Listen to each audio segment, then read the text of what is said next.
फक्त बांगर साहेबांची बैठक झाली। माननीय शहर जिल्ह्याचे अध्यक्ष संजय वाघुले साहेबांच्या सोबत काही दिवसापूर्वी ठाण्याचे दोन ज्वलंत प्रश्न, एक पाणी आणि दुसरा घोडबंदरची ट्रॅफिक। घोडबंदरच्या ट्रॅफिक आणि पाण्याच्या संदर्भामध्ये एकंदरीत माननीय आयुक्त साहेबांनी सांगितलं होतं की 1 महिनाभरामध्ये आम्ही त्याची नियोजन करतो आणि त्याची नियोजन बैठका पोलीस आयुक्तांच्या बरोबर ट्रॅफिकच्या संदर्भामध्ये बैठक झाली, मेट्रोच्या संदर्भातली बैठक झाली, पाण्याच्या संदर्भामध्ये MIDC आणि स्टेम या दोघांची बैठक झाली। अंतिमतः त्यांनी या दोन्ही बाबतीमध्ये तात्पुरता एक सोल्युशन म्हणजे तात्पुरता त्याच्यावरती एक त्यांनी तोडगा काढलेला आहे आणि दूरगामी तोडगा। तात्पुरत्या पाण्याच्या तोडग्यासाठी त्यांचं असं म्हणणं आहे की 5 MLD पाणी हे स्टेममधून जर आपण उचललं टॅपिंग करून तर आपल्याला त्वरित या संदर्भामध्ये बऱ्यापैकी लोकांना पाण्याची वाढ होईल आणि अजून 5 MLD पाणी असं एकूण 10 MLD पाणी घेण्याच्या संदर्भामध्ये त्यांनी नियोजन केलेलं आहे। काही दिवसात त्याचं टेंडर निघेल।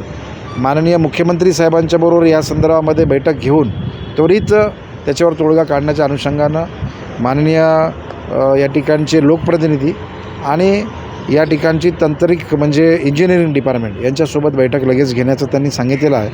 आम्हीसुद्धा माननीय मुख्यमंत्री साहेबांना विनंती करणार आहोत की एक त्वरित बैठक द्यावी, जेणेकरून काही विषय जे आहेत ते त्यांच्यासमोरच त्याच्यावरती निर्णय होईल, कारण 2-3 एजन्सीज याच्यामध्ये आहेत आणि म्हणून माननीय मुख्यमंत्री साहेबांनाही आम्ही विनंती करणार आहोत। आणि ट्रॅफिकच्या संदर्भामध्ये माननीय पोलीस आयुक्त आणि ट्रॅफिक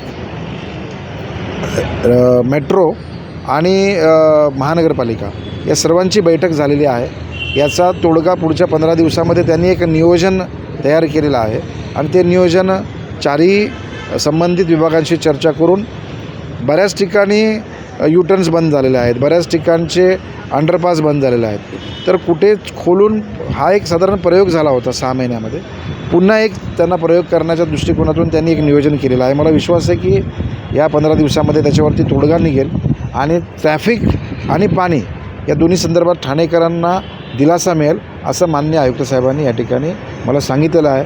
आता शेवटी त्यांना नियोजनाच्या अनुषंगाने वेळ दिला पाहिजे, तो वेळ देऊन त्या ठिकाणी ठाणेकरांनी मदत करावी अशी त्यांनी विनंती केली आहे। साहेब, आता लोकसभा निवडणूक येत आहे तर सर्वसामान्य नागरिकांचा कौल आहे की संजय नाईक खासदार व्हावं, आपलं काय मत आहे? हे बघा, शेवटी निवडणूक आता पुढच्या 1 महिनाभरामध्ये निवडणुकीचं बिगुल वाजेल।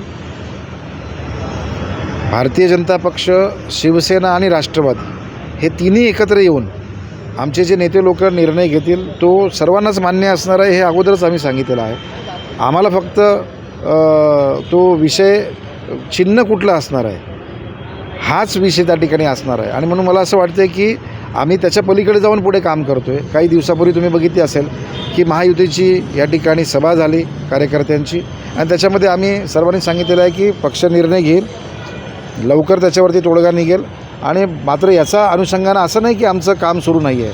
तिन्ही पक्षाचे नेते, कार्यकर्ते, पदाधिकारी हे आपापल्या परीनं या अनुषंगानं माननीय मोदी साहेबांनी केलेल्या 10 वर्षाचं कार्य आणि त्या ठिकाणी पुढचा विकास याच्या अनुषंगानं आमचं कार्य या ठिकाणी आम्ही लोकांपर्यंत घेऊन गेलेलो आहोत।